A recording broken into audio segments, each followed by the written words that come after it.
세상에는 이 법에 따라 살도록 되어 있습니다. 그래서 많은 세상에는 법들이 있습니다. 성문법이라 해서 문자적으로 정해진 법이 있는가 하면 윤리와 같은 이제 문자로 정해져 있지는 않지만 사람들이 다 알고 있는 불문법이다 이렇게 이야기하기도 하고, 늘 습관에 의해서 법인 줄 알고 살아온 관습법이다 이런 것도 있습니다. 법이 있는 이유는 이 질서를 깨지지 않도록 하기 위해서입니다. 사람이 사는 이 질서를 깨지지 않기 위해서 법을 만드는 것이죠. 하나님 우리에게 이 법을 주셨는데 그것을 이제 법이라 이렇게 말하기도 하지만 율법이다 이렇게 말씀하고도 있습니다. 이 사람들이 이게 많은 일들을 가보면 이 법은 질서를 위한 사인과 같다는 것이죠. 이 교통 신호등 하나를 보더라도 빨간불, 또 파란불, 초록불, 또 이제 점등불, 노란불, 이게 다 사인이 있는 거죠. 그거를 어기고 지나가다 보면 질서가 깨져서 사고가 나고 죄를 짓게 되는 것입니다. 오늘 여러분 아름다운 우리 교회는 11월 첫째 주에 이 수장절 추수감사 예배를 드리는데, 여러분 모두에게 오늘 이 수장절을 맞이한 아름다운 이날 율법과 은혜라는 제목으로 말씀을 전할 때 주의 은혜가 임하기를 간절히 축원합니다. 요약의 말씀을 함께 읽겠습니다. 법을 주신 것은 잘 지키는 자에게 은혜를 주시기 위한 것이었습니다. 예수님은 율법을 온전히 지키심으로 은혜를 베풀어 주셨습니다. 율법은 은혜와 비례합니다. 하나님의 말씀이 율법을 잘 지켜서 예수님의 은혜를 누리고 사는 것이 신앙입니다. 할렐루야.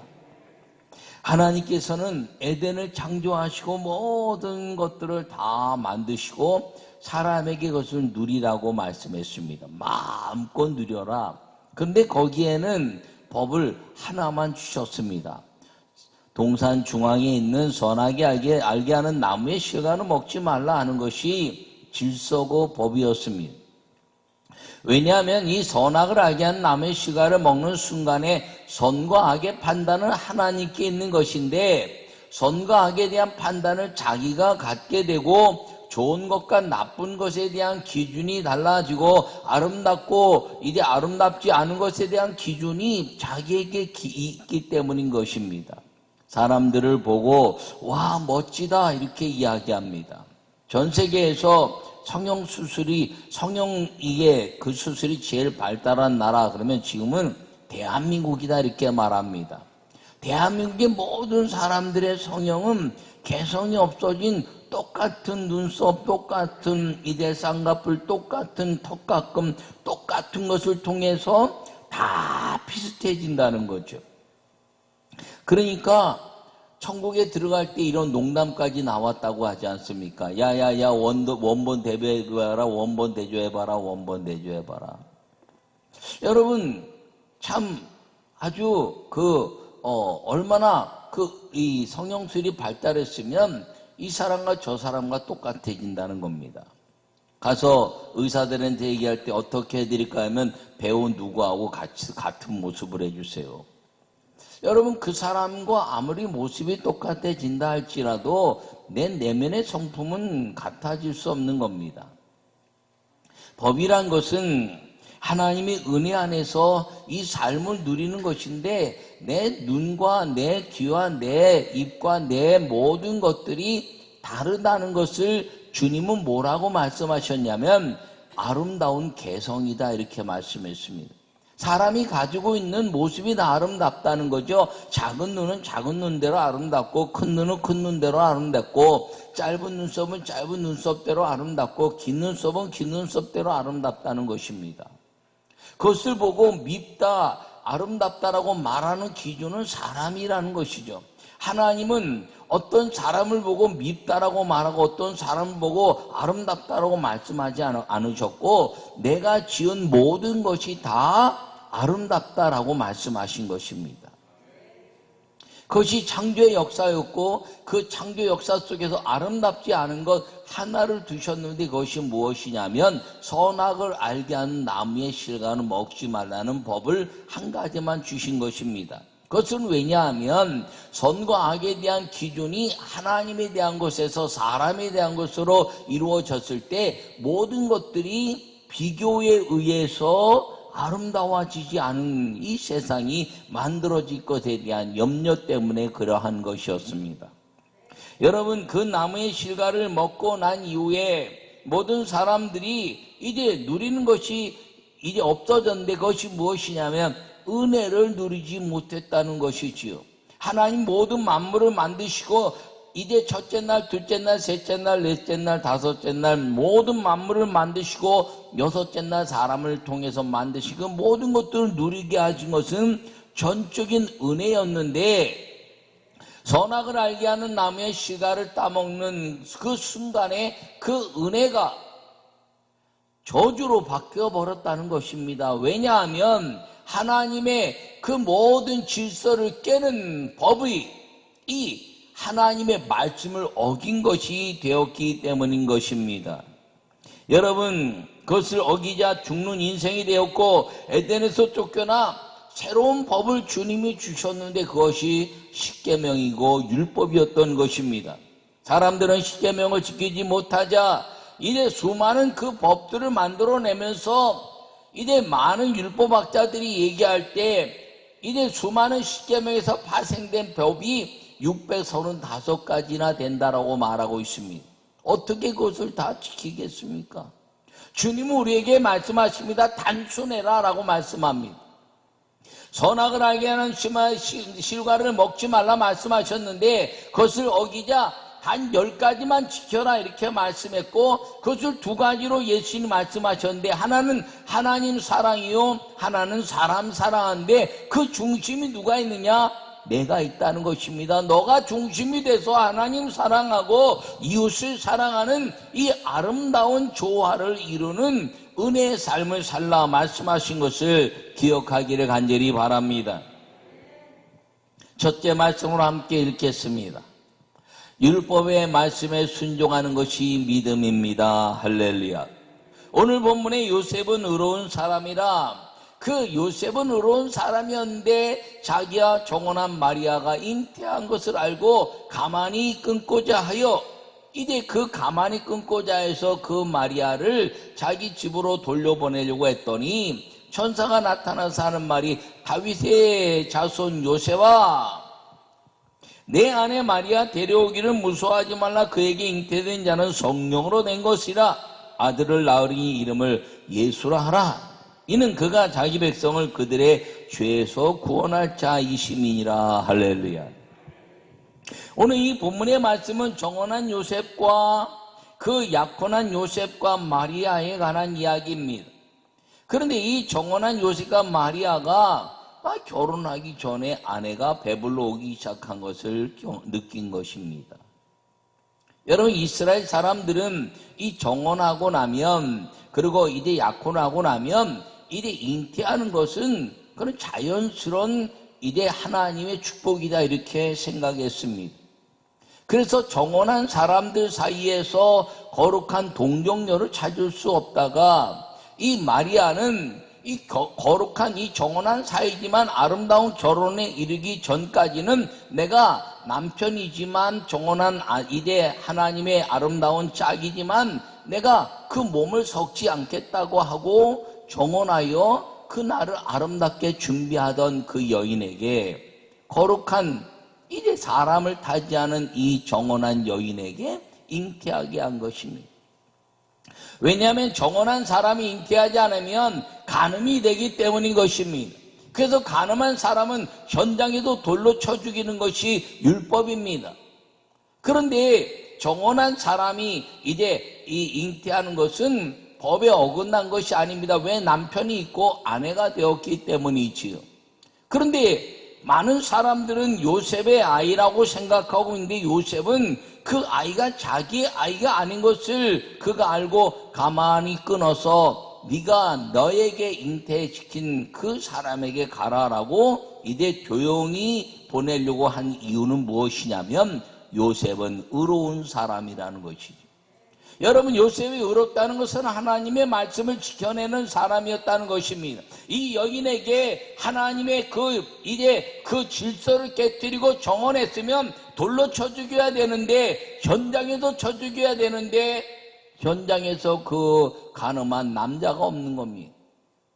그러므로 이 여인에게는 자유함이 있다는 율법적 가치를 깨닫고 가만히 끊고자 한 것이었습니다. 그때 주님이 말씀하시기를 다윗의 자손 요셉아 내 안에 데려오기를 두려워하지 말라. 저가 잉태한 것은 성령이 한 것이니 라고 이야기하자 그 말씀을 그대로 받아들인 것입니다. 아, 성령이 잉태시킨 것이구나. 여러분, 어떻게 성령이 잉태시켰다는 것을 사람이 말할 수 있나요? 사람이 남자 없이 잉태할 수 있다는 것을 믿을 수 있나요? 예, 믿어야 합니다. 왜냐하면 예수님이 남자 없이 잉태하신 그 하나님의 약속을 이루었기 때문인 것입니다.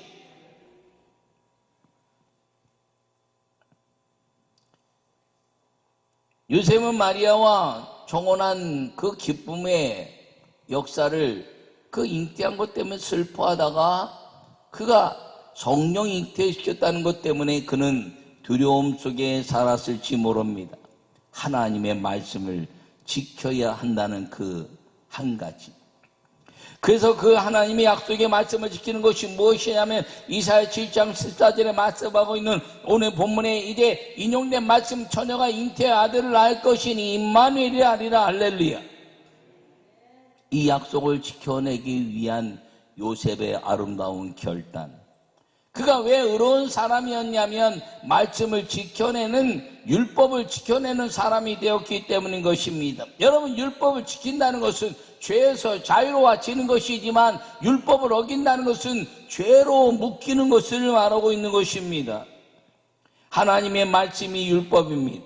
요셉은 이 하나님의 율법의 말씀에 순종하는 믿음을 보인 것입니다. 그래서 요셉은 하나님의 기적을 보은 것입니다. 내가 이 아름다운 여인과 이제 함께 삶을 나누지 않았는데 잉태한 기적을 경험한 것이지요.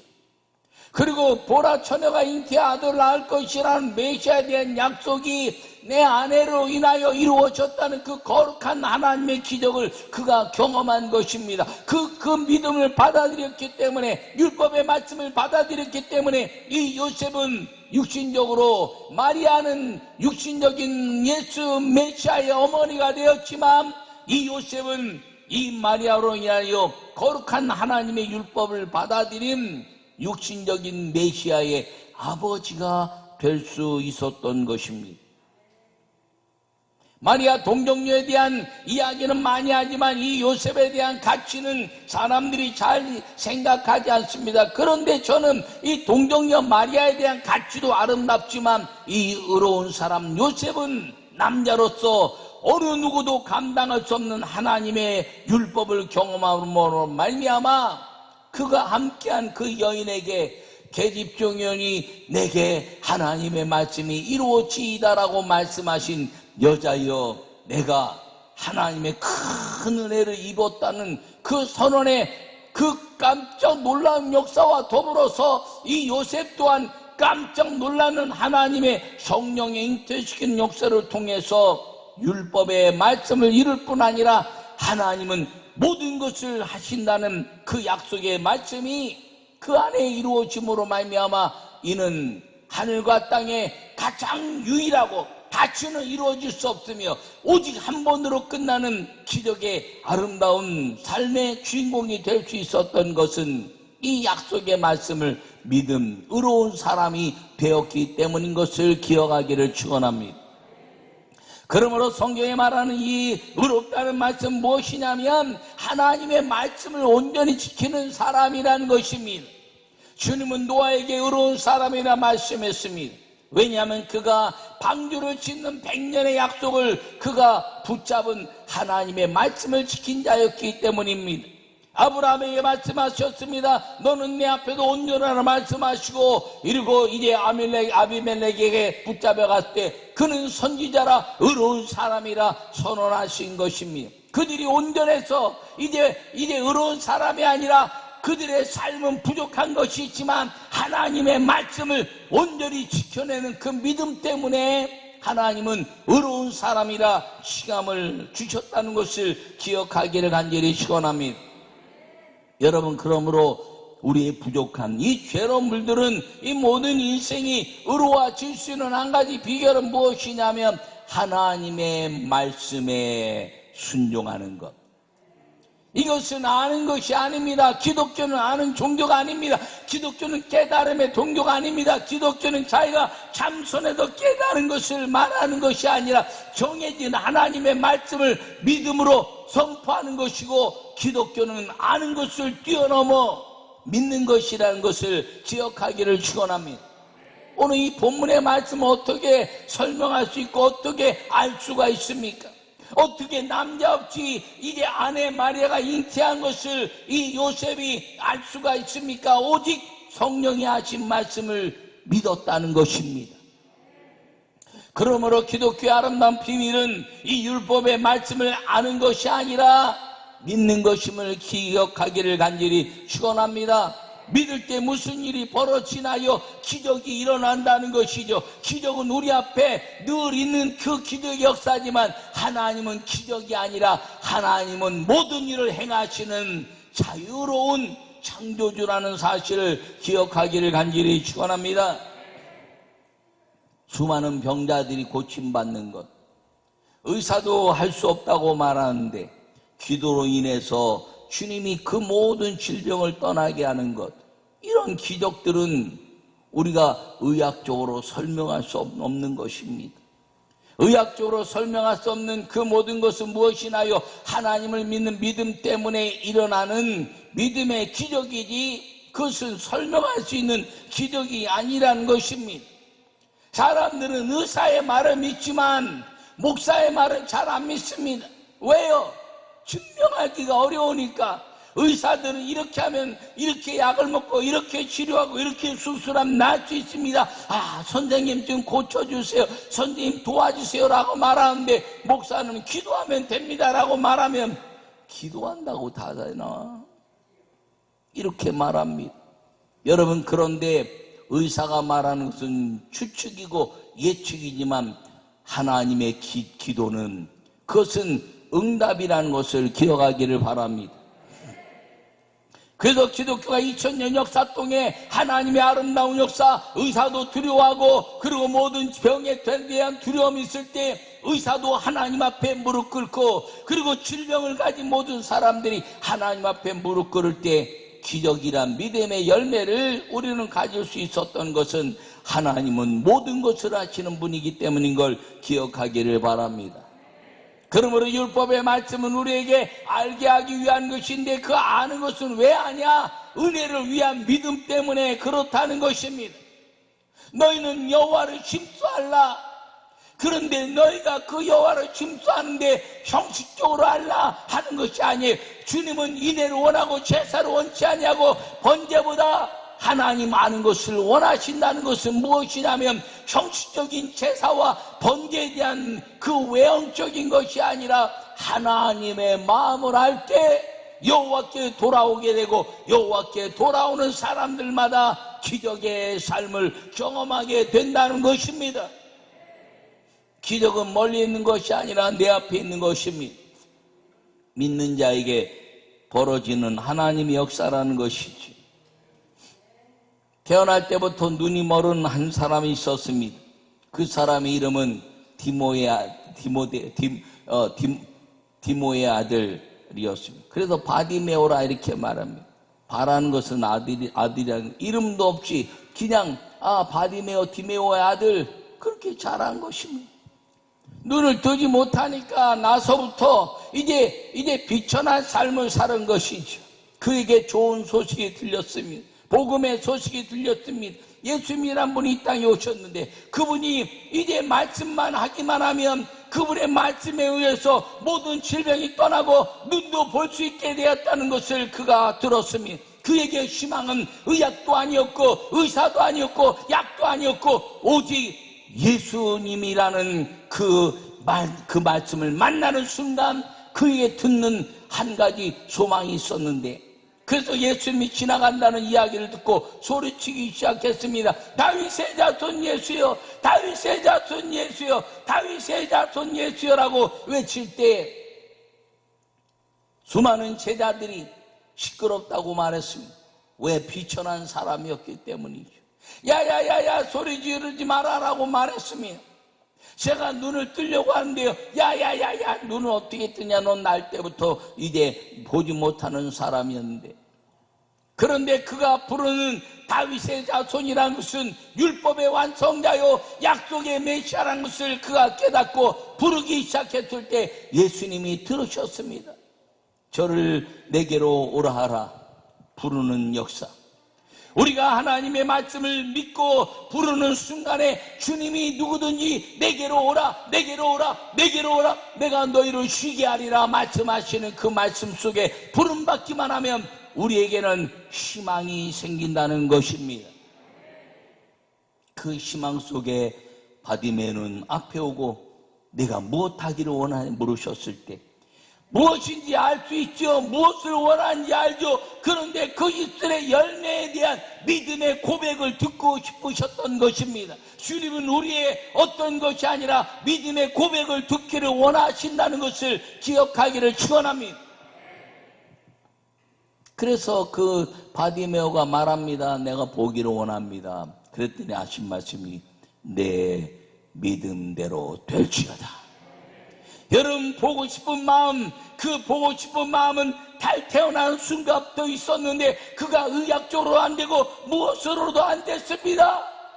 그런데 그 보고 싶은 마음이 예수님이라면 다윗의 자손 그 메시아 예수님이라면 그 불타는 믿음의 마음 때문에 예수님은 그 바디메오를 불렀고 무엇하기를 원하고 물으셨을 때 보기를 원합니다라고 말씀해 내가 보기를 원하는 믿음의 대상이 메시아 나라면 그렇게 될지어다. 할렐루야. 그가 그 믿음의 대상 예수님을 율법의 완성자요 그리고 약속된 메시아로 오신 것을 믿는 순간에 그는 보게 되어 많은 사람들 앞에 하나님의 영광을 돌리게 됐다는 사실을 기억하기를 축원합니다.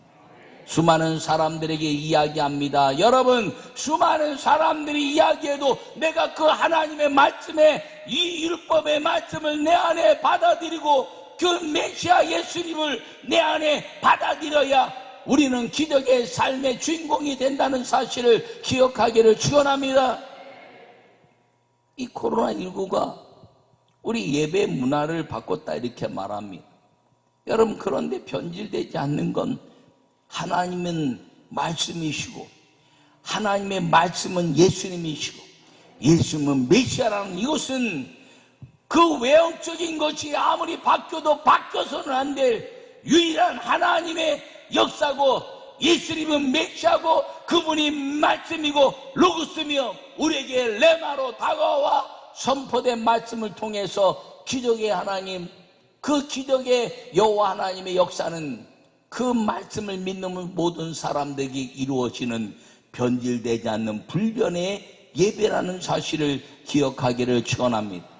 오늘 이 율법의 말씀 보라 처녀가 잉태와 아들을 낳을 것이냐라고 받아들인 그 요셉에게 그 여인은 아름다운 아내가 되고 이 요셉은 아름다운 메시아를 잉태한 아내를 얻은 남편이며 메시아의 육신적인 아버지가 될 수 있었던 것은 이 놀라운 기적 속에 일어난 하나님의 은혜를 누리는 삶이었다는 것을 기억하기를 간절히 축원합니다. 여러분, 율법의 말씀에 순종하는 것이 믿음입니다. 이것저것 따지는 것이 아니에요. 하나님은 단순하라 말합니다. 믿으라고 말합니다. 따지지 말고 믿으라는 것입니다. 그때 주님은 우리에게 보여주시는 것이 기적이고 하나님의 역사라는 것을 기억하기를 바랍니다. 사람들이 아무리 의학을 따지고 과학을 따져도요, 증명하는 데 한계가 있는 겁니다. 과학은 이렇게 될 것이다라고 가상을 정해놓고 가다가 안 나오면 그럼 이렇게 될 거야 라고 가상을 정해놓고 갑니다. 의학도 마찬가지죠. 코로나 백신을 만들고 이것이 백신이 될 거라고 막 실험하다 아니네 그럼 또 이것이 백신이 될까 막 실험하다 만들다가 어느 날 됐네라고 가상이 딱 맞아 떨어지는 그 시간을 과학이고 의학이라 말합니다. 그런데 하나님의 말씀은 이 완성되어 있습니다. 그것은 발견하고 믿기만 하면 기적처럼 우리 삶에서 이루어지게 된다는 것을 꼭 기억하기를 축원합니다. 두 번째 말씀을 함께 읽겠습니다. 예수님은 율법의 죄를 벗어나게 한 은혜입니다. 할렐루야. 오늘 본문의 그림을 예수님이라 하라. 이는 그가 자기 백성을 그들의 죄에서 구원할 자이심이라. 할렐루야. 여러분, 이 땅에 죄를 없앨 사람은 아무도 없습니다. 이제 마귀가 말합니다. 그들의 모든 육신을 멸한 자를 두려워하지 말고 하나님이 말씀하십니다. 육신과 영혼을 지옥에 멸한 자를 두려워하라. 여러분, 이 죄를 벗어나게 하는 오직 한 분은 오직 여호와 하나님 한 분이라는 것을 기억하기를 축원합니다. 율법을 지키면 죄에서 자유로워지는 것입니다. 율법을 안 지키면 죄가 되는 것입니다. 하나님은 하나님의 말씀을 지키는 자를 이제 죄에서 자유롭다 말씀했고 하나님의 말씀을 지키지 않은 자를 죄에 빠졌다 말씀하신 것입니다. 선악을 알게 한 남의 실과의 꿀 따먹은 사람을 죄인이라 말했고 그것을 지켜낸 사람을 하나님의 창조하신 하나님의 형상을 닮은 사람이라고 말한 것입니다. 예수님이 이 땅에 율법의 완성자로 오신 것입니다. 율법의 약속에 의해서 그분이 오신 것입니다. 그래서 율법을 완전하게 이루신 분이기 때문에 그가 죄가 없어서 그 죄 없는 그분을 믿는 사람들마다 율법을 지키는 은혜가 동일하여 그 죄로부터 벗어난 구원의 은혜 속에 들어가게 된다는 것을 기억하기를 축원합니다. 예수님 나실 때부터 이 율법의 완성자로 오신 것입니다. 창세기 3장 15절과 이사야 7장 14절에 말씀하시기를 여자의 후손으로 나는 자 처녀가 잉태 아들을 낳을 것이라 말한 사람 남자 없이 태어나는 사람이 메시아라고 말씀한 율법인데 이 땅에 어떤 메시아라고 말하고 어떤 이대 종교의 지도자라고 말해도 남자 없이 태어났다고 말하는 사람은 한 명도 없습니다. 오직 예수. 할렐루야. 그것이 율법의 완성자입니다. 유다 족속을 통해서 메시아가 날 것이라고 창세기 49절에 말씀했는데 유다 족속에 태어난 메시아를 찾으니 예수님이 유일한 분이었고 그분은 율법을 통해서 완성하여 이제 우리에게 오신 분이 됐다는 것입니다. 베들레헴에서 날 것이다 라고 말합니다. 나사렛에서 잉태했으나 베들레헴에서 나지 않으면 메시아가 아닌 것입니다. 왜냐하면 미가서 5장에 말씀하시기를 빛이 지대 750년 전에 쓰여진 책에 메시아가 날 것인데 그 메시아는 베들레헴에서 날 것이라는 것입니다. 나사렛에서 잉태한 그 메시아 예수, 나사렛에서 났다고 하면 예수님은 메시아가 아닙니다. 그러나 나사렛에서 잉태하고 베들레헴에서 왔더니 그 약속된 율법의 약속된 말씀대로 태어났기 때문에 예수님이 율법의 완성자로 태어나신 것입니다. 그가 고난과 십자가와 이제 아름다운 이제 그 모든 것 가운데서 그의 죽음이 아름다울 수 있었던 것은 이사야 53장에 메시아는 채찍과 고난과 그리고 죽음을 당해서 우리를 구원하실 십자가의 죽음에 대한 가치를 이룬 사람을 메시아라 이렇게 약속했는데 이 땅에 어떤 메시아도 십자가의 채찍과 고난 속에 죽으신 분이 없는 것입니다. 그가 진림은 우리의 상함. 그가 이제 상함으로 인해서 우리의 죄악이 고침받고 그가 채찍에 맞음으로 우리가 나음을 입었다는 그 약속을 이루기 위해서 그분은 채찍과 고난과 십자가에 죽으신 것입니다. 이스라엘 민족 가운데서는 이 채찍과 고난과 십자가에 죽을 수 있는 법이 없습니다. 이스라엘 법은 사형은 돌로 죽이는 자죠. 예수님이 돌에 맞아 죽었다면 메시아가 아닙니다. 채찍과 고난 속에 죽어야 되는데 이스라엘 법에는 방법이 없으니 로마의 그 채찍과 찔림과 상함 속에 죽이는 십자가에 죽이는 법이 로마에 있어 로마가 이스라엘 쳐들어와 예수님을 채찍과 이대 찔림과 고난 속에 죽임을 당하게 하고 로마는 이 땅에서 사라져 갑니다. 율법의 완성을 이루신 예수님, 그가 이 땅에 살면서 목자의 삶을 살으셨습니다. 왜냐하면 창세기 49장에 요셉의 후손 가운데 목자가 날 것이라는 말씀을 이루기 위함이었습니다. 그리고 부활과 승천하고 그리고 다시 오실 메시아에 대한 약속을 이루신 분, 그 예수님이 율법으로 말미암아 태어나시고 율법으로 이 땅을 지배하시고 율법을 완성하신 분이었기 때문에 그 죄를 이루는 마귀가 엄습하지 못했고 그 율법을 지키신 온전함 때문에 우리가 예수님을 믿을 때 예수 그리스도의 보혈의 피가, 율법을 완성하신 그 보혈의 피가 우리 안에 들어와서 그 은혜로 우리는 율법을 지킨 자와 같은 죄로부터 벗어난 은혜가 임해서 마귀가 율법을 어긴 죄를 우리로 말미암아 올가매지 못하고 죄로부터 자유케 됨으로 인하여 마음으로 믿어 의에 이르고 입으로 신하여 구원에 이르는 하나님의 은혜가 이루어졌다는 것입니다. 여러분, 예수님은 율법의 완성자로 오셔서 죄를 벗어나게 하시고 그 죄 벗어난 삶을 우리에게 주신 것이 은혜라는 것임을 기억하기를 간절히 축원합니다. 법을 지키는 자를 손가락질하는 세상이 돼버리고 말았습니다.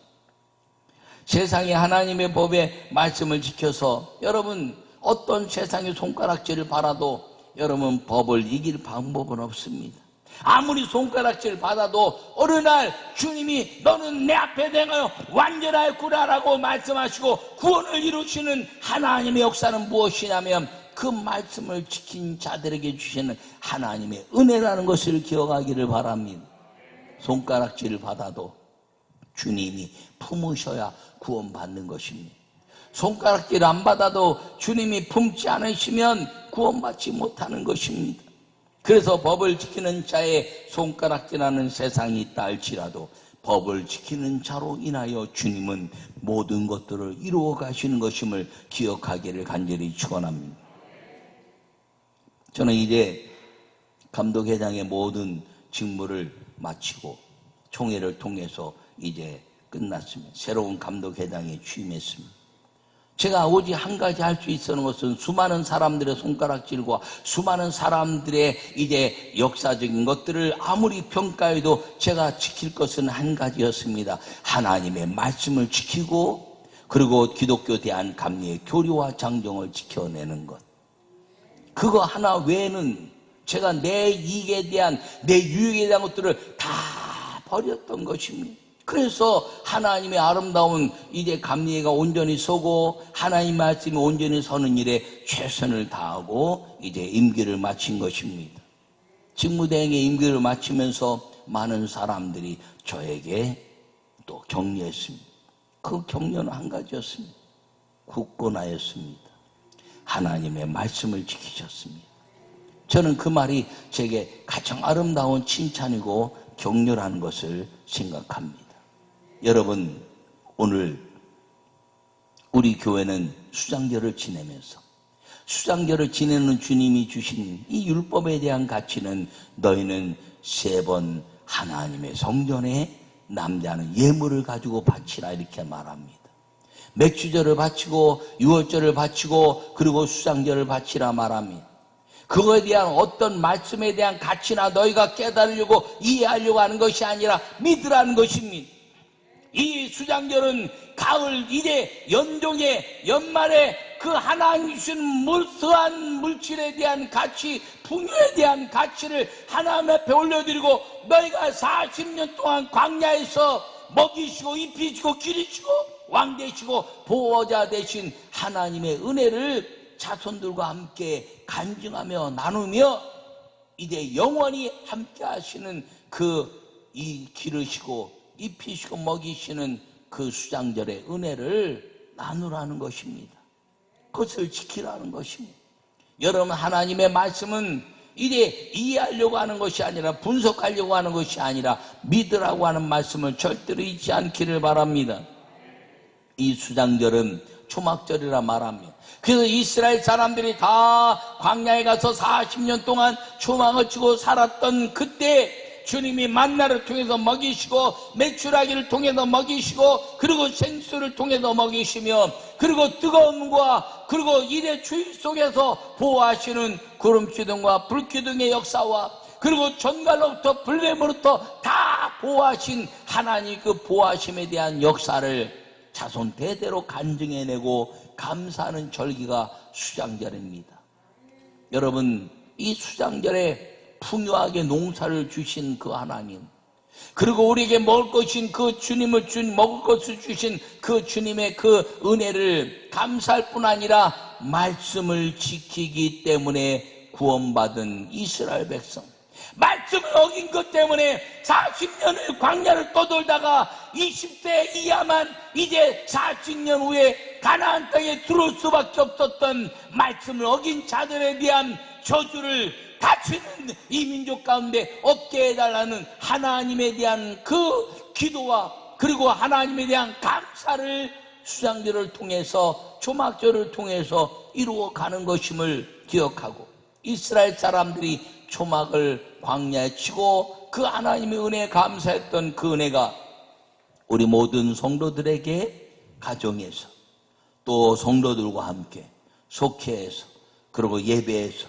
모든 하나님에 대한 감사를 통해서 말씀을 지켜낸 율법의 완성자 예수님과 함께 그것을 이뤄낸 죄로부터 자유함을 얻은 하나님의 은혜 속에 사는 이 수장절, 그리고 겨울이 와도 먹이시고 입히시고 기르실 것을 위하여 예비하신 하나님의 나라, 동력이 있을지 않는 그 보물을 천국에 심은 자들에게 주시는 위대한 하나님의 은혜가 우리에게 보장되게 하시는 약속이 이 수장절의 율법의 말씀이고 그것을 지켜낸 은혜의 성도라는 것을 기억하면서, 여러분, 율법과 은혜는 비례하는 것입니다. 율법을 지키면 은혜가 풍성해지고 율법을 안 지키면 죄가 풍성해진다는 것을 기억하고, 오직 믿음으로 율법과 은혜의 삶이 예수만에 있다는 것을 기억하고, 여러분 속에 있는 예수님의 그 풍요함이 은혜로 풍성한 기적의 삶을 이루는 이 수장절의 은혜가 여러분 모두에게 임하기를 간절히 축원합니다.